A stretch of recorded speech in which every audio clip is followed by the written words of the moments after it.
targeted harassment of small-scale gas traders. I've on several occasions brought the attention of Kenyans on the systematic economic sabotage, deliberate harassment, state-sanctioned extortion, and impoverishment of the people of Kenya by this regime. Lost on its mandate and promises made in 2022, the regime is hell-bent to impoverish the very small-scale traders and the people on whose pedestal it ran. Today, I want to speak to millions of small-scale traders in the gas industry who have, for the last few weeks, reached out to me after months of oppression and an extortion cartel. But before then, let me remind the people of Kenya that this regime was founded on the philosophy of bottom-up economic transformation agenda. But over the last 4 years, the regime is doing the exact opposite. The small trader, the Kenyan retailer, who was supposed to be moved from the bottom of the economic pyramid, now the retailer has been moved to the bottomless pit. Kenya has between 4 million to 5 million micro and small retail enterprises who hold dukas, kiosks, and market stores. They form a majority of neighborhood shops supplying daily household goods. This number is well over 60% of the medium and small enterprises market base. On 2nd March 2023, at the Kenyatta International Conference Center, William Ruto, during the launch of the Women Enterprise Fund, in the presence of hundreds of women, made the famous Mutungi ya gas promise that the price of the 6 kg gas cylinder would trade between 300 to 500 Kenya shillings from the then 2,800. This was to be effective from June 2023. Little did we know that he was planning to raid the trade and dominate it. For the last 2 years, small-scale gas dealers have been put under ruthless state-sanctioned seizure, systematic harassment, and a total subversion of the regulatory framework and the guidelines for the retail of liquefied petroleum gas in cylinders. Let me break it down as this is happening. In June 2025, the Deputy Inspector General of Police, Rigathi Gachagua, formed a clandestine police unit, which is stationed in Hurlingham, Nairobi, formerly known as the Heart Center. This police station is not gazetted. It is called the Black Site, as it's popularly known.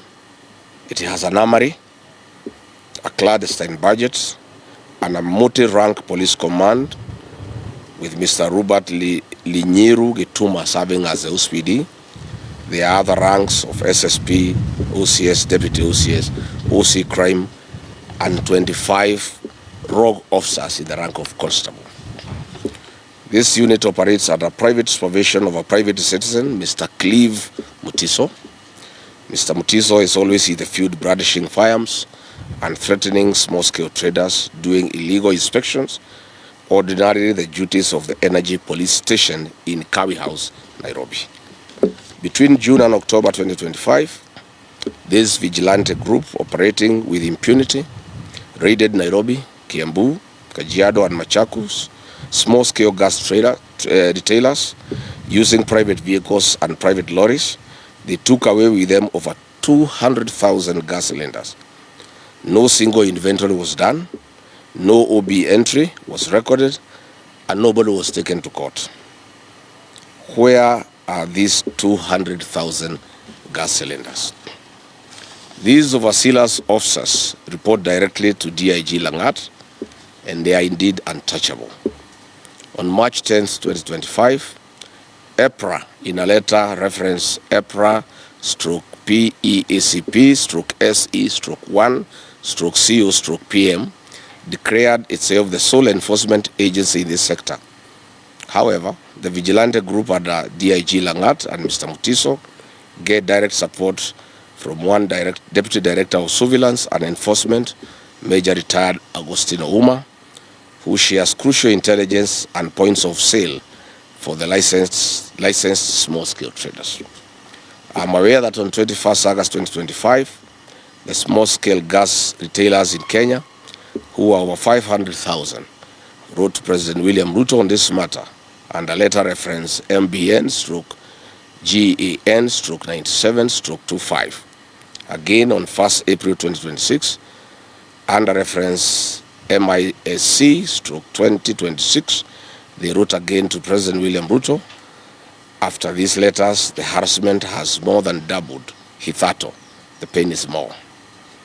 When Eliud Langat deployed this team to North Rift, Nyanza and Western regions, they forcibly took away gas cylinders and vehicles and put them at the Kakamega police station. When they illegally wanted to prosecute the matter, the Office of the Director of Public Prosecution via letter reference ODPP/KAK/CAM/1/069, dated 18th October 2025, stated that this operation was carried out without notice to EPRA and therefore improper per Section 11E of the Energy Act 2019. The above is just one of the cases of brutal and constant harassment, arbitrary and unlawful arrest, and unlawful enforcement procedures against LPG traders. It must be clearly noted that no LPG trader is against any regulations and laws. The question is harassment, arbitrary arrests, illegal seizure of gas cylinders, and extortion by DIG Langat and his militia. We note that when the current acting EPRA DG, one Dr. Okech, is seemingly overcompromised and accomplice or not in charge of EPRA, the raids have been intensified by Mr. Cliff Mutiso and DIG Eliud Lagat.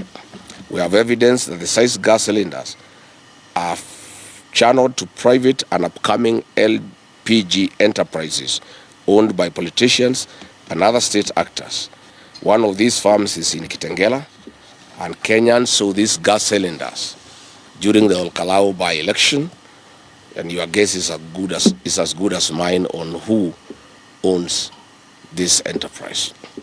The people of Kenya had over 500,000 traders of LPG gas demand as follows: that the inhuman treatment and physical assault of small-scale traders by this vigilante group be stopped immediately, and the black site in Hurlingham, the illegal police station, be shut down forthwith.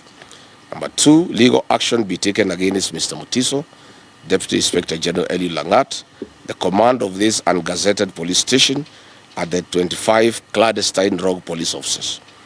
Number 3, the 200,000 gas cylinders seized before they returned and to the affected traders compensated as per the law.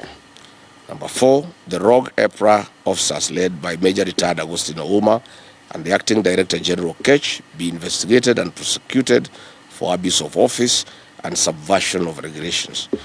5, that the legal framework and guidelines in the trade of liquefied petroleum gas be observed and followed to the letter.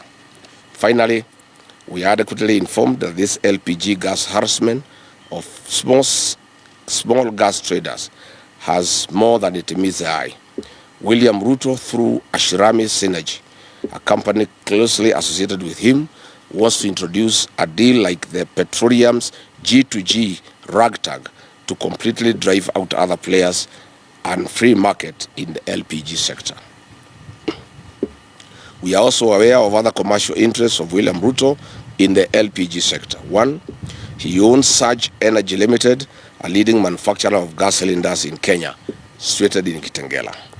This is where the gas cylinders for Olkalau were repainted and repackaged for distribution in Olkalau.